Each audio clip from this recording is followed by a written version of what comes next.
শোনেন, আবু জেহেল কি জন্য জাহান্নামে গেছে জানেন? আবু জেহেল আল্লাহকে মানত না, এই জন্য জাহান্নামে গেছে। আবু জেহেল আল্লাহ রাব্বুল আলামিন যে সৃষ্টি করেছেন, খাওয়ান পরান, এটা মানত না, এই জন্য জাহান্নামে গেছে। দেখেন আবু জেহেলের ঈমান আপনার চেয়ে ভালো, আমি আপনাকে দেখাই আবু জেহেল কি কারণে জাহান্নামে গেল, আর আপনি কোনটাকে ইবাদত মনে করে করছে। দেখেন আবু জেহেল, আল্লাহ বলছেন যে কোরআনে সূরাতুল লুকমান 31 নম্বর সূরার 25 নম্বর আয়াত, সূরা আনফাল 29 নম্বর সূরার 61 62 নম্বর আয়াত সহ কোরআনে অনেক আয়াত রয়েছে, খুলবেন। আল্লাহ রাব্বুল আলামিন বলছেন যে তুমি কাফেরদেরকে প্রশ্ন করো, ওয়া সাআলতাহুম মান খালাকাস সামাওয়াতি ওয়াল আরদ, কাফেরদেরকে আপনি প্রশ্ন করুন যে আসমান জমিন কে সৃষ্টি করেছে। তারা বলবে লা ইয়াকুলুনাল্লাহ, অবশ্যই এগুলো আল্লাহ সৃষ্টি করেছে। এবং আল্লাহ আরো বলছেন তাদেরকে বলো ওয়া সাখখারাশ শামসা ওয়াল কমার, তাহলে চাঁদ সূর্য কে সৃষ্টি করেছে? কাফেররা বলবে লা ইয়াকুলুনাল্লাহ, অবশ্যই এগুলো আল্লাহ সৃষ্টি করেছে। তো আসমান জমিন চাঁদ সূর্য আল্লাহ সৃষ্টি করেছে, আপনি আমি বলি না? কাফেররা বলতো না? তো আপনি আমি বলে ইমানদার, তারা বলে কাফের কেন? আরো সামনে চলেন। কাফেররা আল্লাহ রাব্বুল আলামিনকে সৃষ্টিকর্তা বলে মানতো, এখানেও আমরা দেখতে পাচ্ছি। তো তাহলে কাফেররা এটা বিশ্বাস করতো যে আসমান জমিন সৃষ্টি করেছে আল্লাহ, খাওয়াইছে আল্লাহ, পড়াইছে আল্লাহ। তার মানে কাফেরদের তাওহীদে রুবুবিয়্যাত ঠিক ছিল। তাওহীদ কয়ভাবে মানতে হবে? তিনভাবে। এক, তাওহীদে রুবুবিয়্যাত, তাওহীদে আসমা ওয়াস সিফাত, আর তাওহীদে উলুহিয়্যাত। তো কাফেরদের এক নম্বরে তারা পাস, তারা আল্লাহকে রব বলে মানতো, রুবুবিয়্যাত ঠিক আছে, আল্লাহর আসমা ওয়াস সিফাতও ঠিক আছে, আল্লাহকে ক্ষমাকারী বলে মানতো, আল্লাহ রাব্বুল আলামিনকে রাজ্জাক বলে মানতো, এগুলোও ঠিক আছে। তবে কাফেররা কিছু মূর্তির পূজা করতো না? আপনাদের কি মনে হয় তারা কি তাদেরকে আল্লাহ মনে করতো?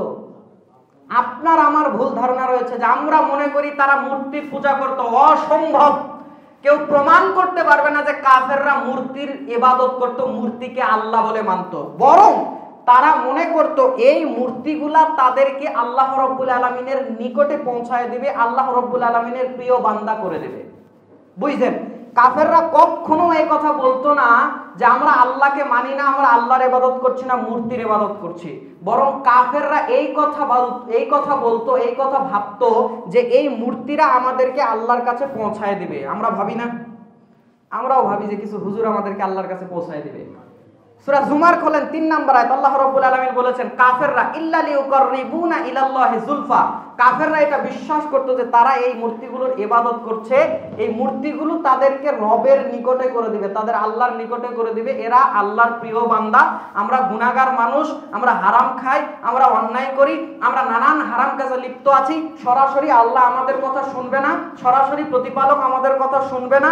এই মূর্তিরা, এই লাত, মানাত, হুবল, উজ্জা, এরা যদি আল্লাহর কাছে একটু বলে, আল্লাহ তাহলে আমাদের ব্যাপারে তাদের সুপারিশ কবুল করবে। এই জন্য তাদেরকে সন্তুষ্ট করার চেষ্টা করত। কাফেররা আল্লাহকে মানতো না, আবু জাহেল আল্লাহকে মানতো না। আরে ভাই, কয়টা দলিল আপনাকে দিব, নেন তাও দুই একটা দেই, আপনার অন্তরটাও একটু শান্ত হোক। দেখেন রাসূলুল্লাহ সাল্লাল্লাহু আলাইহি ওয়াসাল্লামের স্ত্রী খাদিজা রাদিয়াল্লাহু তাআলা আনহা যখন মুহাম্মদ সাল্লাল্লাহু আলাইহি ওয়াসাল্লাম প্রথম ওয়াহি পেলেন, বাড়িতে আসলেন। সহিহ বুখারী খুলবেন 8 নম্বর খণ্ড 306 নম্বর পৃষ্ঠা, তাফসীর অধ্যায়, ইসলামিক ফাউন্ডেশন কর্তৃক ছাপা বুখারী। আল্লাহর নবী বাড়িতে আসলেন, বললেন জাম্মিলুনি, আমাকে চাদর দিয়ে ঘিরে দাও, আমাকে কম্বল দিয়ে ঘিরে দাও, আবৃত করে দাও। কেন? আমি ভয় পেয়েছি, আমার জ্বর এসেছে, আমার ঠান্ডা লেগেছে। এইরকম আল্লাহ নবী সাল্লাল্লাহু আলাইহি ওয়াসাল্লাম যখন নিজেকে উতলা হয়ে উঠলেন, তখন খাদিজা রাদিয়াল্লাহু তাআলা আনহা তাকে সান্ত্বনা দেওয়ার জন্য বলছেন, বুখারীর হাদিস প্রমাণ করে, ওয়াল্লাহি লা ইউখজিকাল্লাহু আবাদা, আমি আল্লাহর কসম করে বলছি আল্লাহ আপনাকে অপমান করবে না, ভয় করার কোনো দরকার নেই। এখনো আল্লাহ নবী এসে বলেছে খাদিজা তুমি আমার উপর ঈমান আনো? কথা বললেন না কেন? এখনো এসে বলেছে যে আমার উপরে কিছু একটা ঘটেছে? কিচ্ছু বলে নাই, শুধু বলছে আমাকে কম্বল দিয়ে চাদর দিয়ে ঢেকে দাও। তো খাদিজা রাদিয়াল্লাহু তাআলা বলছে ভয় পাওয়ার কোনো দরকার নাই, ওয়াল্লাহি আল্লাহর কসম করে বলছি লা ইউখজিকাল্লাহু আবাদা, আল্লাহ আপনাকে অপমান করবে না। ছোট্ট বাক্যের মধ্যে আল্লাহর নাম নিয়েছে কয়বার? 2 বার। তো তাহলে তারা আল্লাহকে মানতো না? আরো দেখাই, মুহাম্মদ সাল্লাল্লাহু আলাইহি সাল্লামের জন্মের আগে তার বাবার জন্ম হয়েছে না হয় নাই? আগে হয় নাই? তার বাবার নাম কি? আব্দুল্লাহ, মানে কি? আল্লাহর বান্দা। তা আল্লাহকে নাকি তারা মানতো না? মুহাম্মদ সাল্লাল্লাহু আলাইহি ওয়াসাল্লামের জন্মই হয় নাই, বাবার নাম আব্দুল্লাহ রেখে দিয়েছে। আব্দুল মুত্তালিবের দিকে তাকান, যেদিন আব্রাহা আসলো কাবা ধ্বংস করার জন্য, তিনি যখন আর তাদের সঙ্গে পারলেন না, তখন বললেন আল্লাহ আপনার ঘর আপনি হেফাজত করেন। খুলে দেখবেন সূরা আপনার ফিলের তাফসির আপনারা খুলে দেখবেন, প্রত্যেকটা মুফাসসির এগুলো ব্যাপারে অনেক হাদিস নিয়ে এসেছে সনদ সহ, বিশেষ করে ইবনে কাসির দেখবেন। তো তারা আল্লাহকে মানতো না? মানতো না, অবশ্যই মানতো। তবে হ্যাঁ, আল্লাহকে মানার পাশাপাশি তারা একটু ভাবতো যে এই যে লাত মানত, উজ্জা, হুবল এরা যারা আছে, যে আমরা বলি না যে একটা উকিল না মানলে কি হাকিমের কাছে যাওয়া যায়, মুশরিকদের যুক্তি। এই ট্যাবলেট সবাই গিলে, ম্যাক্সিমাম মানুষ গিলে ফেলে, মনে করে যে তারা উদাহরণ দিল উকিল না ধরলে হাকিমের কাছে যাওয়া যায়। তা আপনারা কি মনে করেন? ঠিকই তো, প্রধানমন্ত্রীর কাছে কি সরাসরি যাওয়া যায়?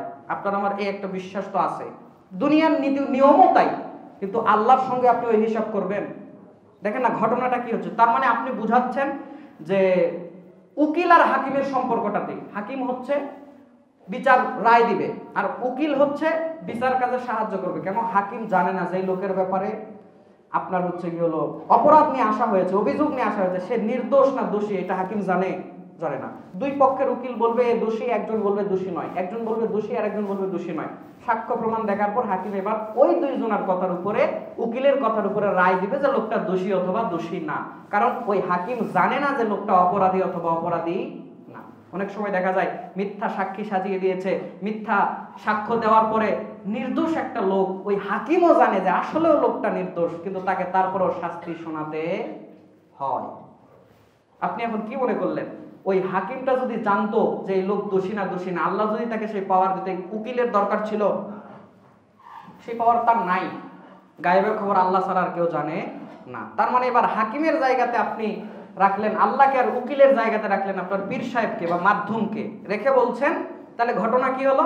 আপনার হুজুর এখন আল্লাহর কাছে বলবে, আল্লাহ এই বান্দাটা আমার মুরিদ, ভালো অথবা খারাপ ইবাদত করে, বন্দেগী করে, আপনি একে কবুল করে নেন, অথবা এই খারাপ বান্দা, একে আল্লাহ আপনি মাফ করে দেন। মানে আল্লাহ তার বান্দাকে চেনে না, আল্লাহ তার বান্দার সম্পর্কে কিচ্ছু জানে না। হুজুর আল্লাহর সঙ্গে একটু পরিচয় করিয়ে দিলে, একটু মুআমালাত করিয়ে দিলে আল্লাহ এবার বুঝবে, জানবে, তারপর তাকে মাফ করবে অথবা শাস্তি দিবে। ঘটনা কি তাই? তো আল্লাহ যে বলছে অন্তরের খবরও আল্লাহ জানে, কোরআনে কত আয়াত নেবেন? তো আল্লাহ অন্তরের খবর জানে, আর পুরো একটা আস্ত মানুষ তার খবর আল্লাহ জানে না? এটা হুজুর লাগবে মাঝখানে? তো এই জায়গাতে ম্যাক্সিমাম মানুষ ইবাদতের নামে মুশরিক হয়ে গেছে। আল্লাহ এবং বান্দার মধ্যে একটা মাধ্যম স্থাপন করে দিয়েছে। বিস্তার করে আমি বলতে পারলাম না, শুনে রাখুন, আল্লাহর মধ্যে আর বান্দার মধ্যে কেউ না। আপনি সরাসরি আপনার আল্লাহর কাছে চাইবেন, আল্লাহ সরাসরি দিয়ে দিবে। আল্লাহ রাব্বুল আলামিন সম্পর্কে যখন মানুষ প্রশ্ন করেছে, নবী সাল্লাল্লাহু আলাইহি ওয়াসাল্লাম কেউ মাঝখানে রাখে নাই, আপনার হুজুরকে 100 হাত দূরে রাখেন। দুনিয়ার অনেক প্রশ্ন আল্লাহ নবীর কাছে গিয়ে মানুষরা করেছে। আল্লাহ নবীকে কে বলছে, আল্লাহ নবী আপনি বলেন তো, আপনি বলেন তো যে রূহটা কি? রূহ সম্পর্কে মানুষ গিয়ে নবীকে প্রশ্ন করে। তখন আল্লাহ বললেন, কুল, হে নবী আপনি বলে দেন, আমরি রব্বি, রূহটা হচ্ছে আল্লাহর একটা আদেশ। তখন দুনিয়ার মানুষ আল্লাহ নবীর কাছে গিয়ে মদ সম্পর্কে প্রশ্ন করতো, জুয়া সম্পর্কে প্রশ্ন করতো। আল্লাহ প্রত্যেক ব্যাপারে বলতেন, কুল, হে নবী আপনি বলে দেন, ইসমুন কাবীর, এর মধ্যে বড় অপরাধ রয়েছে। তো এরকম কোরআনে অনেক আয়াত রয়েছে। কিন্তু যখন আল্লাহ রাব্বুল আলামিন সম্পর্কে বান্দা প্রশ্ন করেছে, ওয়াইজা সাআলাকা ইবাদি আন্নি, আল্লাহ নবীর কাছে গিয়ে মানুষজনেরা প্রশ্ন করেছে আল্লাহ সম্পর্কে। আল্লাহ বলছে, হে নবী আপনার কাছে মানুষরা এসে যখন প্রশ্ন করে আমার সম্পর্কে, মানে আল্লাহ সম্পর্কে, তখন আল্লাহর কুল শব্দ রাখেন নাই। আল্লাহ নিজেই বলছেন, ফাইন্নী করিব, বান্দারা তোমরা শুনে রাখো আমি তোমাদের নিকটে। মানে প্রত্যেকটা প্রশ্ন উত্তরের মধ্যে মুহাম্মদ সাল্লাল্লাহু আলাইহি সাল্লাম আছে। আর বান্দার আল্লাহর মধ্যে যখন প্রশ্ন এসেছে, আল্লাহ মুহাম্মদ সাল্লাল্লাহু আলাইহি সাল্লামকেও রাখেন নাই, সরাসরি উত্তর দিয়ে বলছেন, আমি তোমার নিকটে আছি, আমার কাছে চাও। উদউনি আস্তাজিব লাকুম, আল্লাহ বান্দাকে ডাক দিয়ে বলছেন, তুমি আমাকে ডাকো, তোমার ডাকে আমি সাড়া দেব। যেখানে এত বড় সম্মানিত মানুষ মুহাম্মদ সাল্লাল্লাহু আলাইহি ওয়াসাল্লাম, তাকেও আল্লাহ মাঝখানে রাখলেন না, আর আপনি একটা হুজুরকে দাঁড় করে দিয়ে রেখে দিয়েছেন। কাফেররা যেরকম রাখতো, কাফেরদেরকে যখন বলা হতো তোমরা মূর্তির পূজা করছো, ওরা বলতো না, এরা আমাদেরকে আল্লাহর কাছে পৌঁছায় দিবে। ওদের কি কাছে গিয়ে বলেন, হুজুররে সেজদা করো কেন? আরে না না না, হুজুররে সেজদা করি না, এটা তাজিমি সেজদা। হুজুররা আল্লাহর খুব প্রিয় বান্দা, হুজুররা আল্লাহর খুব মহব্বতের বান্দা।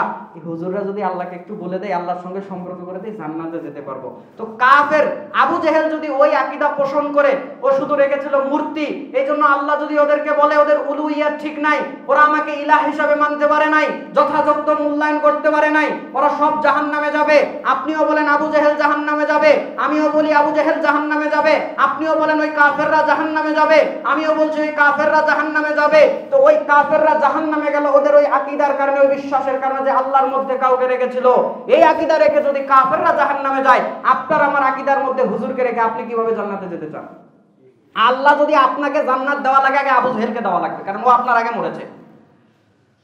এই আকীদা নিয়ে আপনি যদি মনে করেন আল্লাহ আপনাকে জান্নাত দেওয়া লাগবে, আপনার আগে আগে আবু জেহেলকে দেওয়া লাগবে। আবু জেহেল জান্নাতে গেলে তারপর আপনার জান্নাত। ও যদি জান্নাতে না যায়, জীবনেও জান্নাতের কল্পনা করেন না, কারণ আল্লাহ কারো ব্যাপারে জুলুম করেন না।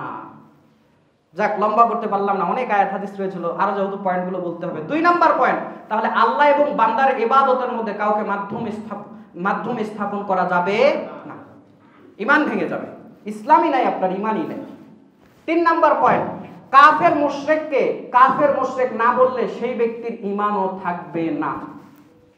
আবারও বলছি, যদি আপনি কাফেরদেরকে কাফের মনে না করেন, মুশরিকদেরকে মুশরিক মনে না করেন, হিন্দুদেরকে মুশরিক মনে না করেন, আপনি যদি মনে করেন কাদিয়ানি কাফের না, আপনি কাফের। কারণ কাদিয়ানিরা এখনো বিশ্বাস করে মুহাম্মদ সাল্লাল্লাহু আলাইহি ওয়াসাল্লাম শেষ নবী নন।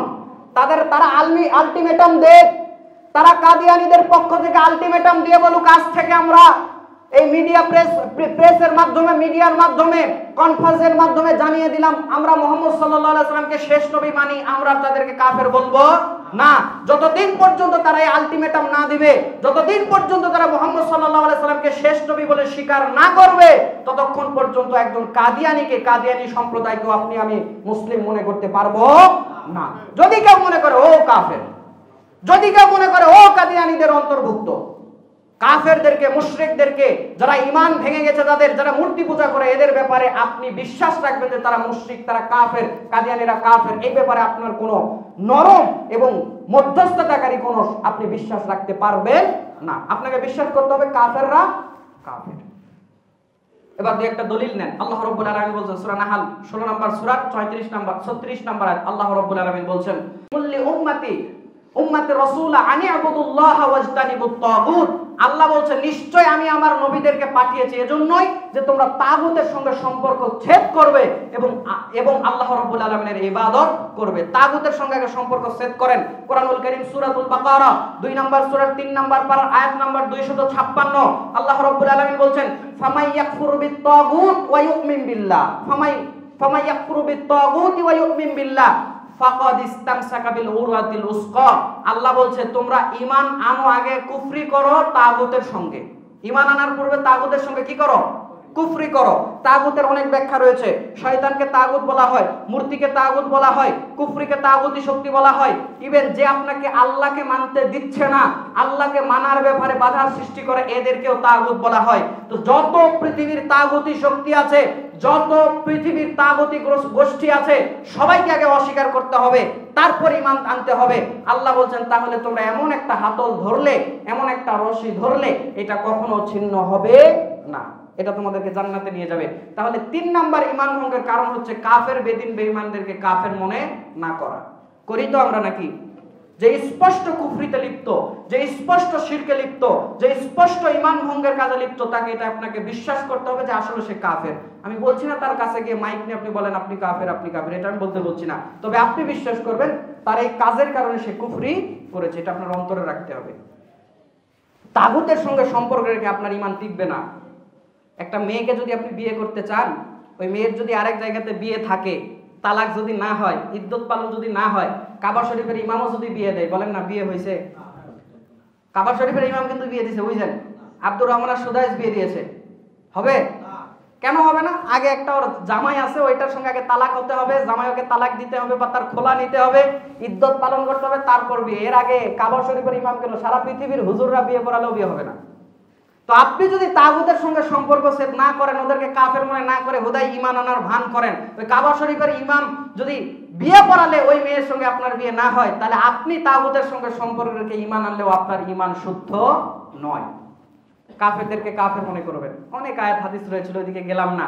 3 নাম্বার পয়েন্ট গেল। 4 নাম্বার পয়েন্ট হচ্ছে মুহাম্মদ সাল্লাল্লাহু আলাইহি ওয়াসাল্লাম যে হিদায়াত নিয়ে এসেছে, যেই নূর নিয়ে এসেছে, যে ইসলাম নিয়ে এসেছে, যে কোরআন নিয়ে এসেছে, যে হাদিস নিয়ে এসেছে, যেই জীবন ব্যবস্থা নিয়ে এসেছে, যেই ইসলাম নিয়ে এসেছে, এক কথায় যদি আপনি মনে করেন ইসলামের চাইতে মুহাম্মদ সাল্লাল্লাহু আলাইহি সাল্লামের চাইতে ভালো আদর্শ কারো আছে, বা ওনার আদর্শ মুহাম্মদ সাল্লাল্লাহু আলাইহি সাল্লামের আদর্শের চাইতে ভালো, এটা বিশ্বাস করলে সাথে সাথে ঈমান ভেঙে যাবে। আপনার আর ঈমান নাই, আপনি আর জান্নাতেও যেতে পারবেন না।